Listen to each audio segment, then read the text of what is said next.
যারা এটা বলে না যে একটা মেয়ে শ্বশুরবাড়িকে নিজের বাড়ি আর শ্বশুর শাশুড়িকে নিজের বাবা মা মানতে পারে না, তো আমার মনে হয় কি মানতে না পারাটাই ঠিক।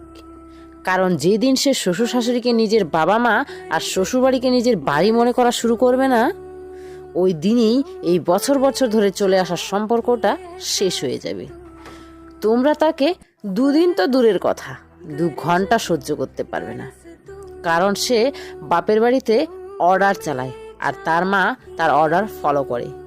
আর 2 নম্বর হলো সে এত নখরা দেখায় বা এত রাগ দেখায়, সে রাগ সহ্য করার ক্ষমতা শুধু বাবা মায়ের থাকে আর কারণ না। তার জন্য বৌমাকে বৌমা থাকতে দাও আর শাশুড়িকে শাশুড়ি। মা ও মেয়ে হওয়ার কোনো প্রয়োজন নেই।